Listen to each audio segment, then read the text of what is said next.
বাংলাদেশের পাশে chicken neck করিডোরে পাতাল রেল বানাচ্ছে ভারত। ইরানে ড্রোন ভূপাতিত করল মার্কিন নৌবাহিনী, বৈঠকের আগেই উত্তপ্ত আরব সাগর। লিবিয়ায় গুলিতে নিহত গাদ্দাফি পুত্র। তিক্ততা ভুলে হোয়াইট হাউসে ট্রাম্প পেট্রো বৈঠক, গুরুত্ব পেল মাদক ইস্যু। রাশিয়ার হামলার মধ্যেই আবুধাবিতে শুরু হচ্ছে ইউক্রেন রাশিয়ার শান্তি আলোচনা। জাপানের রেকর্ড তুষারপাতে ৩০ জনের মৃত্যু, উদ্ধার কাজে সেনাবাহিনী। স্বাগত জানাচ্ছি বাংলাদেশ প্রতিদিনের বিশ্ব সংবাদে। সাথে আছি আমি অনন্যন্তী। এতক্ষণ শুনছিলেন সংবাদ শিরোনাম, এবারে বিস্তারিত। বাংলাদেশের সীমান্ত ঘেঁষা কৌশলগত গুরুত্বপূর্ণ শিলিগুড়ি করিডর বা চিকেন নেক এলাকায় মাটির নিচে দিয়ে রেল লাইন নির্মাণের পরিকল্পনা করছে ভারত। গত ২ ফেব্রুয়ারি ভারতের কেন্দ্রীয় রেলমন্ত্রী অশ্বিনী বৈষ্ণব এই মেগা প্রকল্পের ঘোষণা দেন। মূলত বাংলাদেশের রাজনৈতিক পট পরিবর্তন এবং তিস্তা প্রকল্পে চীনের যুক্ত হওয়ার সম্ভাবনায় দিল্লি নিরাপত্তা উদ্বেগ বাড়ায় এই কৌশলগত সিদ্ধান্ত নেওয়া হয়েছে। পশ্চিমবঙ্গের রাঙ্গাপানি থেকে ৩ মাইল হাট পর্যন্ত বিস্তৃত এই ৪০ কিলোমিটার দীর্ঘ ভূগর্ভস্থ রেলপথটি সমতল থেকে প্রায় ২০ থেকে ২৪ মিটার গভীরে স্থাপন করা হবে। ভারতের মূল ভূখণ্ডের সঙ্গে উত্তর পূর্বাঞ্চলীয় 7 সিস্টার্স রাজ্যগুলোর যোগাযোগের একমাত্র পথ এই করিডরটি কোথাও কোথাও মাত্র ২০ থেকে ২৫ কিলোমিটার প্রশস্ত। নর্থ ইস্ট ফ্রন্টিয়ার রেলওয়ে জানিয়েছে, নিরাপত্তার খাতিরে সেখানে বিদ্যমান ২ লেনের পরিবর্তে মোট ৬টি লেনের ব্যবস্থা করা হবে, যার ২টি থাকবে মাটির নিচে। যুদ্ধকালীন পরিস্থিতিতে বা যে কোনো সংকটে এই পথটি অবরুদ্ধ হলে ভারতের উত্তর পূর্বাঞ্চল মূল ভূখণ্ড থেকে বিচ্ছিন্ন হওয়ার ঝুঁকি রয়েছে।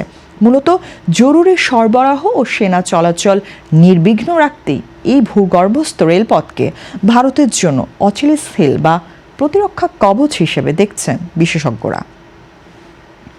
উপসাগরীয় অঞ্চলে চরম উত্তেজনার মধ্যেই ইরানের সঙ্গে আলোচনা চালিয়ে যাওয়ার কথা নিশ্চিত করেছেন মার্কিন প্রেসিডেন্ট ডোনাল্ড ট্রাম্প। মঙ্গলবার হোয়াইট হাউসে তিনি জানান, ওয়াশিংটন বর্তমানে তেহরানের সঙ্গে দর কষাকষি করছে, যদিও আলোচনার স্থানটি তিনি গোপন রেখেছেন। এদিকে ইরানের প্রেসিডেন্ট মাসুদ পেজেশকিয়ানও তার পররাষ্ট্রমন্ত্রীকে ন্যায়সঙ্গত সমমর্যাদার ভিত্তিতে আলোচনার নির্দেশ দিয়েছেন। তবে আলোচনার এই প্রস্তুতির মধ্যেই আরব সাগরে মার্কিন বিমানবাহী রণতরী ইউএসএস আব্রাহাম লিঙ্কনের দিকে ধেয়ে আসা একটি ইরানি শাহেদ 139 ড্রোন ভূপাতিত করেছে যুক্তরাষ্ট্রের সামরিক বাহিনী। মার্কিন সেন্ট্রাল কমান্ডার সেন্টকম দাবি করেছে, আত্মরক্ষার্থে ড্রোনটি ধ্বংস করা হয়েছে। অন্যদিকে ইরান জানিয়েছে তাদের একটি ড্রোন তথ্য পাঠানোর পর যোগাযোগ বিচ্ছিন্ন হয়েছে। এছাড়া হরমুজ প্রণালীতে একটি মার্কিন বাণিজ্যিক জাহাজকে ইরানি বোট ধাওয়া করার পাল্টাপাল্টি অভিযোগ উঠেছে। এত কিছুর পরও আগামী শুক্রবার ২ পক্ষের মধ্যে সম্ভাব্য উচ্চ পর্যায়ের বৈঠক হওয়ার কথা রয়েছে।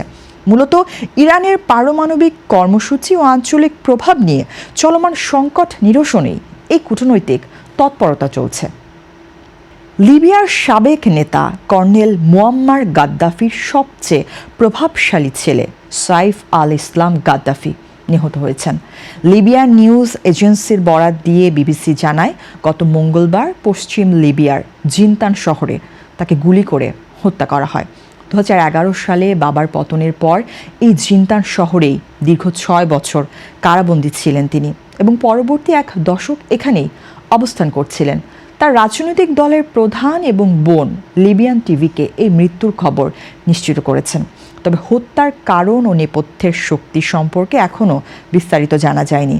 ১৯৭২ সালে জন্মগ্রহণ করা সাইফকে একসময় গাদ্দাফির উত্তরসূরি এবং লিবিয়ার সবচেয়ে ক্ষমতাধর ব্যক্তিত্ব ভাবা হতো। ২০১১ সালের গণ অভ্যুত্থান দমনে বিতর্কিত ভূমিকার কারণে আন্তর্জাতিক অপরাধ আদালতেও তার বিরুদ্ধে মামলা ছিল।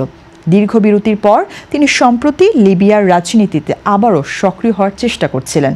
আলজেরিয়া সীমান্তবর্তী এই অঞ্চলে তার আকস্মিক মৃত্যু লিবিয়ার অস্থিতিশীল রাজনীতিতে নতুন সমীকরণ তৈরি করতে পারে বলে ধারণা করা হচ্ছে। ব্যক্তিগত আক্রমণ ও দীর্ঘদিনের কূটনৈতিক তিক্ততা ঝেড়ে ফেলে প্রথমবারের মতো ওভাল অফিসে বৈঠকে বসেছেন মার্কিন প্রেসিডেন্ট ডোনাল্ড ট্রাম্প ও কলম্বিয়ার প্রেসিডেন্ট গুস্তাভো পেট্রো। মঙ্গলবার অনুষ্ঠিত 2 ঘণ্টার এই রুদ্ধদ্বার বৈঠককে উভয় নেতাই চমৎকার ও ফলপ্রসূ বলে অভিহিত করেছেন। মাদক চোরাচালান দমন ও লাতিন আমেরিকার নিরাপত্তা ইস্যুতে আলোচনা হলেও গাজা যুদ্ধ ও জলবায়ু পরিবর্তন নিয়ে দুই নেতার ভিন্ন মত স্পষ্ট ছিল। পেট্রো জানান, বলপ্রয়োগের বদলে কৃষকদের উৎসাহিত করে কোকো চাষ বন্ধ করাই তার লক্ষ্য। তবে ট্রাম্প প্রশাসন আরও কঠোর অভিযানের পক্ষে। ট্রাম্পের উপহার দেওয়া বই ও ছবিতে সই করা বার্তার জবাবে পেট্রো দুই দেশের সমমর্যাদার সম্পর্কের উপর জোর দেন। মে মাসে কলম্বিয়ার নির্বাচনকে সামনে রেখে এই বৈঠককে অত্যন্ত তাৎপর্যপূর্ণ মনে করছেন বিশ্লেষকরা। সবশেষে ট্রাম্পের বিখ্যাত স্লোগান বদলে দিয়ে petro make Americas great again লিখে পুরো মহাদেশের ঐক্যের বার্তা দেন।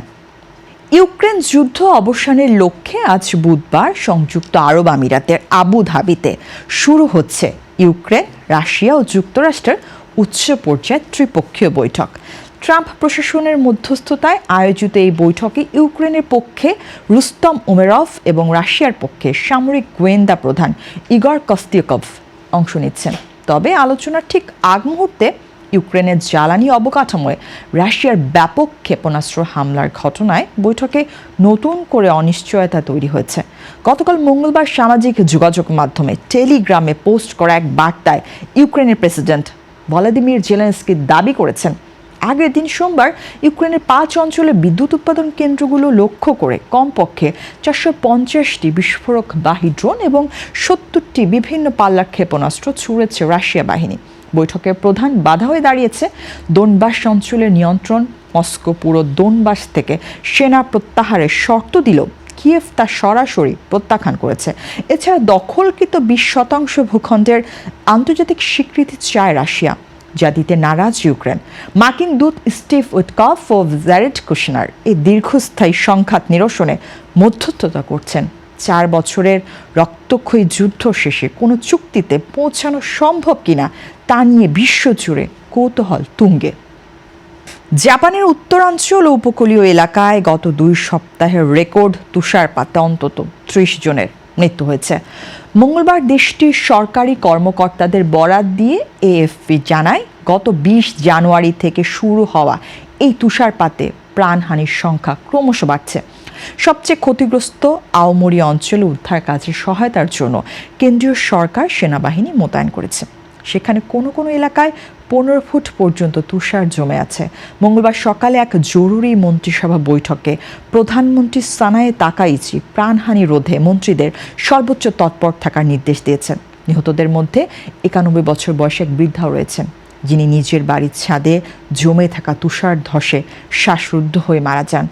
জাপানি আবহাওয়া দপ্তর জানিয়েছে, শক্তিশালী শৈত্য প্রবাহের কারণে অনেক এলাকায় স্বাভাবিকের চেয়ে দ্বিগুণ তুষারপাত রেকর্ড করা হয়েছে।